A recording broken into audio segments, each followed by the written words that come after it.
everyone, welcome back to USA Superbike, the channel where two wheels meet adrenaline.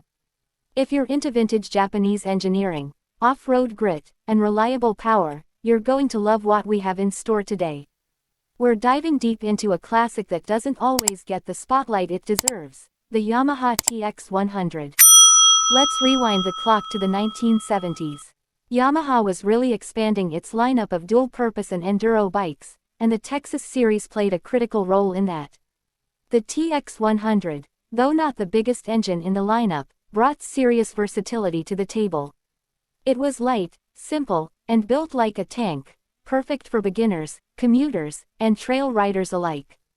At first glance, the Yamaha RX100 might not scream performance. But take a closer look, and you'll see why it earned respect in its category. Powered by a 97cc air-cooled, two-stroke engine, the RX100 might not win drag races, but it was never meant to. This bike was built for rugged terrain, dirt trails, and daily rides, and in all those areas, it delivers. Let's talk about that engine for a minute. The 97cc motor featured an autolube oil injection system, which was Yamaha's answer to the messy pre-mix problem of older two-strokes. You just fill the oil tank, fill the gas tank, and ride. No mixing, no measuring. For its time, that was a big deal. It made maintenance simpler, and the system was surprisingly reliable. The RX100 produced around 11 horsepower, which was solid for a lightweight trail bike.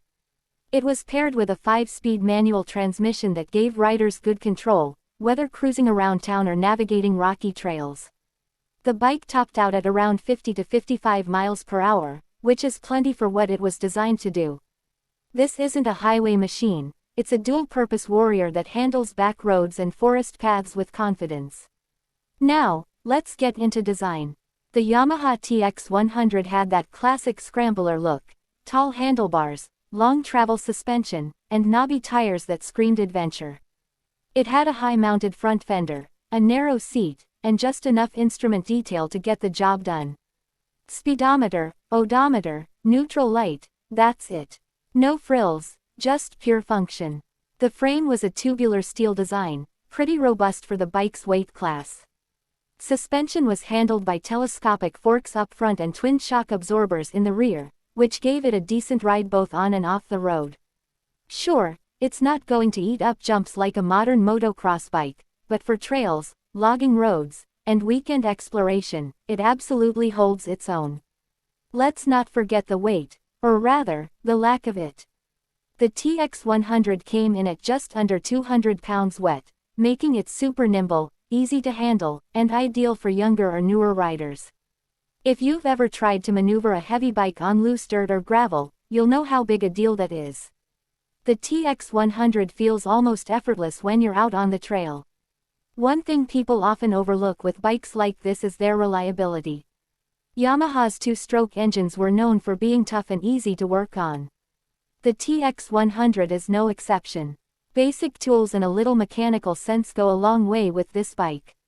Carb cleaning, spark plug changes, chain adjustments, all easy jobs that can be done in a garage or even in the back of a pickup truck if you're out in the sticks.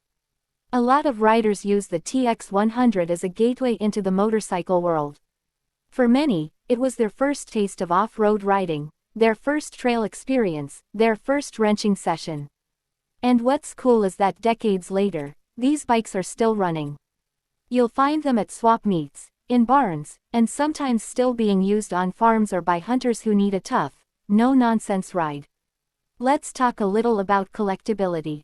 The Yamaha RX100 doesn't get the collector hype that bigger bikes like the DT series or the Honda CR models do. But that's exactly why it's a great find. You can still pick one up for a reasonable price, and parts are out there thanks to Yamaha's consistent designs. Whether you're restoring one or just keeping it running for weekend fun, you're not looking at a money pit. It's a classic that you can actually afford to ride. Now, how does it feel to ride one today? Surprisingly fun. The light frame, snappy two-stroke throttle response, and manual transmission make it more engaging than many modern beginner bikes. It's not going to set any speed records, but it makes you feel connected to the ride. You hear the engine, you feel the vibration, and when you kick it into gear and take off, you can't help but smile. That being said, let's be honest about the limitations. The TX100 doesn't have electric start. The drum brakes are adequate, but nothing more. Suspension travel is limited by today's standards. And if you're over 6 feet tall, you might feel a bit cramped. But again, these are quirks of the era, not flaws. If anything, they add to the charm and the raw, analog feeling of the ride. Would I recommend this bike today? Absolutely, with context. If you want a lightweight, affordable, vintage dual sport that you can tinker with and ride on trails or dirt roads, the TX100 is a gem. If you're expecting a street rocket or a competition-level enduro, this isn't the bike for you.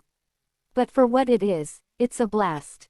So whether you're looking to restore a piece of motorcycle history, or you're just chasing that retro trail riding vibe, the Yamaha TX100 deserves a spot on your radar.